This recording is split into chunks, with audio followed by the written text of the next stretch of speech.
there's a lot of artists who have sort of turned sharp corners with their artwork, but when you zoom back and look at their body of work throughout their career, then it's all just says them, really. It's just part of who they are. And when you're entering a new era, it can be quite nerve-wracking, and you think, are you alienating everyone that's followed you up until this point? Welcome to Bench Talk, the podcast where I dive into real conversations with established artists to reveal what it really takes to build a thriving art career. I'm your host, Tom Gerrard, an Australian artist and co-founder of the Art Career Academy, the online school dedicated to helping visual artists rise up and go pro. Welcome to another episode of Bench Talk. I'm your host, Tom Gerrard. This week I am recording it with a camera for the first time, and we are now doing it on YouTube as well as audio only. So for those of you out there who want to actually see this conversation take place, jump onto YouTube and go to Art Career Academy on YouTube, and we will be there. And today I'm sitting down with Claire Bradshaw from the Art Career Academy. How you going, Claire? Really good. It's so exciting, a little bit scary being on camera now, but we're totally excited to be bringing these Q&A sessions both on the podcast and also YouTube. Yeah. And as always, these episodes are brought to you by the Art Career Academy, the online school for the emerging artists to help grow their career. All right, so we're back with another Q&A episode. We've got some great questions that have come in through our Momentum group, and we're just going to go through a few of them now and have a bit of to and fro, a bit of a conversation about it, a bit of unpacking. Yeah. Yeah, all right. Claire, do you want to kick it off with the first question? Okay, let's go.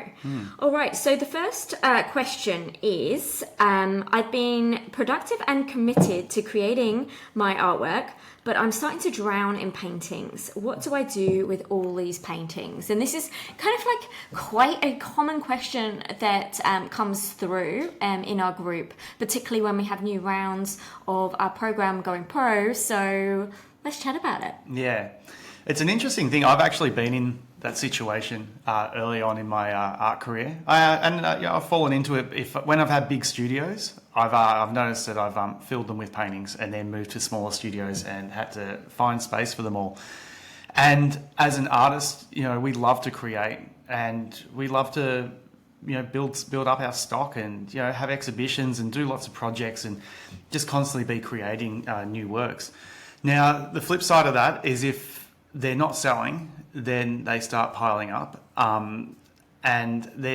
Or if you're not being good savvy with your storage, then they can also build up as well. So it's a bit of a two-sided answer going on here, but we'll tackle the first one around storage. Because I know, like myself, I like to hold on to a bunch of paintings as well for my archive, because I've visualised those survey exhibitions and retrospectives and that I plan on having throughout my career. And I also want to hold on to some of my favourite paintings just for myself. But, you end up getting lots of favourites and you end up holding on to a lot of paintings as well. So there's a bit of there's some things that I've started doing, to sort of combat the storage issue. One of them, I've been always building big storage areas in my studio, so making sure it's as well as having good workspace, I've always having good storage area as well. And that's like for my works on paper, I always have paper drawers and they hold lots of paper in them. And then with the paintings, I always have big painting racks as well that hold onto the paintings. Yeah, so like it also depends on what you're working with as well. Like I know when I first started, my studio was above a furniture maker and he'd make me lots of wooden panels. Now, I found these great to work on. They're nice and firm and, they were easy to frame and all that type of stuff. You didn't have to stretch them or anything like that. But the issue is once they started piling up, like what do you do with a wooden panel other than paint over it if you don't want to store it anymore? So I felt that I was painting over paintings I didn't really want to paint over. One way around this was I started giving paintings to friends and family, saying, here, present for you, hold on to it, hang it in your house, whatever. And just, using that as storage space. Another thing that I've started doing recently is using canvas a lot more. Like, so buying rolls of canvas and linen and cutting them to size every time I want to do a painting. And that way, if I've got a stretched and framed canvas that I no longer want to store, I can simply take it off its stretcher bars and then cut a new piece of canvas to then reuse those stretcher bars and the frame, and then re-exhibit the same stretcher bars and frame. So that's another way. And then with the painting that I've taken off, I'll just roll it around a tube and put it in my archive. So that's one way around it. And the other way is to be very focused on selling your artwork and start thinking a lot more about getting your art out there into the world and making sales. Like how are you going to do that? Like, there's many ways. It's a bit too much to unpack here as to like how to sell your art. Like that's a three-hour conversation in itself. But Sure. But start focusing on selling your art a lot more. Getting into exhibitions and getting into galleries and selling your work that way. Doing open studios. Doing online sales. Like whatever works for you. Entering art prizes. These are all ways of getting your art out there into the world and potentially finding it new homes. Really. Yeah. So yeah, I don't know. Do you have anything to add to that? I do. I think, one of the things that we have seen, and, I think it can be quite a common thing, but it can also be a little bit sneaky because it's a little bit of a mindset thing, which is that sometimes we can be, creating lots of artwork, having a great time in the studio, hiding out in the studio. And, those artworks, do start to pile up because maybe there's a comfortability around creating and you feel good creating. However, in terms of actually getting that work out there into the world, there can be like a vulnerability, there can be fear of failure, all those types of things can pop up. And that can be the reason why you may be starting to drown in paintings. And that's something to kind of inquire within yourself. Are you actually putting your artwork out there? Are you actually creating opportunities in which to be seen and for your artwork to be sold? It's quite a sneaky one. Yeah. I found that during the pandemic. Like, because, everything's locked down and everything. And, I just hid away in the studio and just made lots and lots of art. And fortunately, I ended up booking in an exhibition for a year's time, so I had something to then work towards. But I remember at the start of it, before that exhibition was booked in, I was just painting every day, and they were piling up. So once again, I had to follow my previous advice and then create an opportunity to then sell on those paintings. So So be proactive, people. Yeah, love that. Be creative, active with the creativity, and also active with your business side. It's the both together, isn't it? Because the other sides, that we often hear is that people are really good at getting their stuff out there, but then they're not actually creating any time to create, or they're rolling out the same old thing because they're so in the business side of things and they're not leaving themselves opportunity to evolve and to kind of feel into that kind of inspiration. Yeah, it's like a seesaw. I see it. It's like, if you're all business and no creativity, then you've got nothing to sell. But if you're all creativity and no business, then you've got no money and you're drowning in paintings. So 100%. Yeah, or artwork. I say paintings because I'm a painter, but, it could be many forms. I just think about sculptors. Jesus, Yeah, for sure. Okay, let's go on to the next question. So the next question that's come through is, should I be focusing on getting better at my artwork that I already make, or should I be looking for new things to create? Jeez, this is that seesaw thing. Here we are again. It's a balance really, because you want to be working within your style and developing your style and evolving your style, and you want to be known for something, but you don't want to be stagnant. So, like, if some things that I find with artists that when they sort of expand a little bit with their art, try some new things, they think they're being radically different within their art, but to the viewer it looks like, they've brought something new into it. It doesn't look a great deal different. So I'd say, like, with a lot of artists, it's great to experiment and try new things. And if you've developed and honed in on your style and your technique, and you're unique with the materials you use and everything else, then people will just see you in your artwork. And if you look through art history, there's a lot of artists who have sort of turned sharp corners with their artwork. But when you zoom back and look at their like body of work throughout their career, then it's all just says them, really. It's just part of who they are. And when you're entering a new era, it can be quite nerve-wracking, and you think, are you alienating everyone that's followed you up until this point? Yeah. Like, I feel like that. We're on YouTube for the first time here, and Yeah. I'm feeling that right now. Like, oh, geez, like entering a new era of this, you know, Yeah, the Art Career totally. Academy and Bench Talk and all that, everything that we do here. But Yeah. you And know. I think, what's important to recognize is that, when you're starting to feel those feels of like, I want to do something new and there's an evolution that's coming through, that actually you allow that to be felt and to be expressed, because we are human beings, and we're meant to evolve. Like, that's the whole part of being humans. We are meant to evolve. Our souls want to express and they want to evolve. And if we prevent them from doing that, then we start to get stagnant and we start to feel kind of closed in and a bit stuck. And so allowing that evolution to flow. But something that Tom and I talk about a bit from a career perspective, you don't have to show everything that you're exploring, right?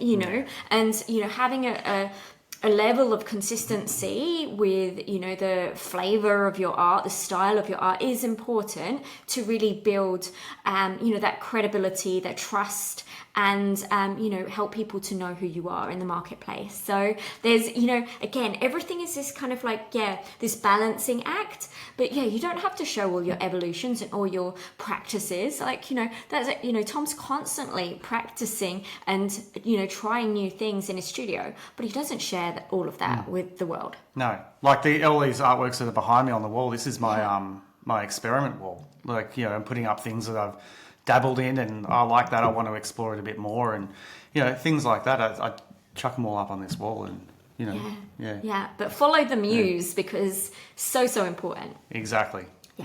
Yeah. Don't feel like you have to create for anyone other than yourself. Yeah, it's always yourself first. Exactly. Yeah.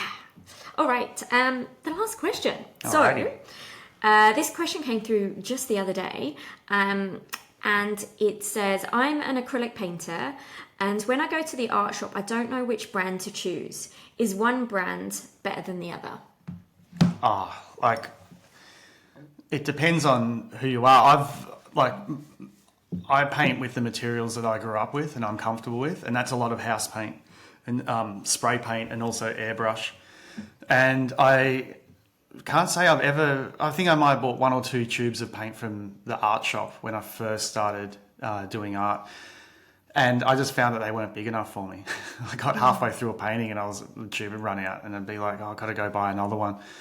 And I just relied on using exterior house paint, which is what I grew up painting with on the streets. And, paint technology's come a long way. I look at the tubs of paint that I buy from the hardware store, and it says, guaranteed 40 years direct sunlight in the Queensland sun. And it's like, to make that claim on a packaging, you got to have some pretty long lasting, good pigment paint. So I tend to rely on buckets of paint from the hardware store, because I feel it goes a long way and it covers well, and I just know how to work with it. I know a lot of people like to use golden paint if they're buying art store bought acrylics. That's what you see a lot of the big names using when you see in their studios. But yeah, it's really each to their own. I find the things that coat well and work for you, because you don't want to be working with paints that you need to give 9 coats to have it be opaque. You want it to coat as quick as possible. I know from the type of paint that I use, I know that Resine is the brand of choice for me. It's guaranteed 2-coat opaqueness, and some of them you can get it done with 1. So it's not an ad, but hey, Resine, if you want to sponsor us, get on board. Let's go. But yeah, I just think find the materials that work for you. And in the beginning, I remember this happening for me. I was going to the art shop and I was buying all different sorts of stuff. And I'd say once you get to say 2 years in and you see all the things that you haven't used, give them to another artist or something like that, but just get rid of them, because they're obviously not part of your kit of materials. Find what works for you and just buy it in bulk. Yeah. And I think, what Tom's saying, experimenting a lot and seeing what is right for you in your practice. But also, I remember we were talking about this the other day, which was, you found that buying house paint really worked for you. You found it durable. You found it, it did the job that you needed it to do, and you haven't had any issues at all with, how it's been layered on your canvases or anything like that. It's really worked for you, but also it's been more cost effective. Right? Yeah. And so, because sometimes, if you've done anything around branding, sometimes the branding and the positioning of that particular product can warrant a higher price point, but it doesn't mean that the product inside it is any different or any better than something that's way cheaper in a different environment. And I think that's important to And consider. I think the two things to consider when painting is the colour going to last? Is it going to stay the colour that you've put on there? So making sure it's fade proof, but also making sure it's not prone to crack when you, especially if you're working on an unstretched canvas and then stretching them once the painting's done. Just making sure that the paint doesn't crack. And I find that people who work exclusively with spray paint tend to have a bit of issues with the cracking side of things, and also with oil paints over years. But I'm no expert on oil, so I won't get into that. Yeah. Amazing. Well, that's everything. That's the questions for today. If you have a question, do let us know. We would love to hear from our, broader audience. What burning questions do you have for us about, whether it's about your art career, whether it's about, your practice or anything like that. And let's continue the conversation, pop in below, what do you think about what we're saying? Because we've got our opinions, but we know that there's lots of other insights and knowledge out there as well. So we would love to hear from you too. So just send us a message on Instagram, Art Career Academy, and we will feature your questions in a future episode.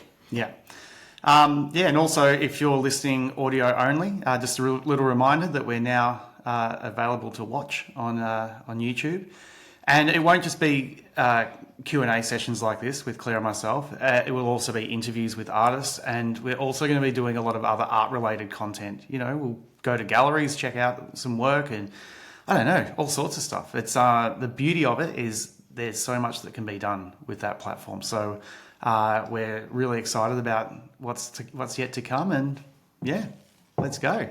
Join us, Art Career Academy, YouTube. See you then.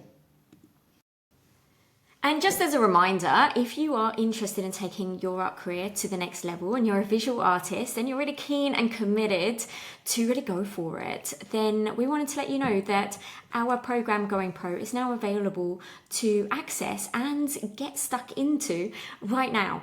So you can do that whenever you like. We do run it live a couple of times a year, but you can get started today, and you will also get access to our Momentum community for a couple of months. So you will have support as you are taking the actions. So if you're interested in that, we're going to put the details below so that you can have a check out and see whether this program is going to be the most supportive next step for you. Alrighty. Well, thanks again, Claire. It's Thanks so much. Always great sitting down having these conversations with you. Yeah, love it. See you guys. Bye. Okay, that's a wrap for this episode. I hope you enjoyed the chat. Big thanks to today's guest for joining me, and a huge thank you to you too for tuning in. If you got something out of this episode, hit subscribe and leave a 5-star review. It helps more artists discover the show and keeps the good stuff coming. And also, feel free to tell a friend. You can also follow us on Instagram at bench_talk and also at Art Career Academy to stay in loop with all things creating and sustaining your art career. Thanks again for listening, and catch you next time on Bench Talk. See ya.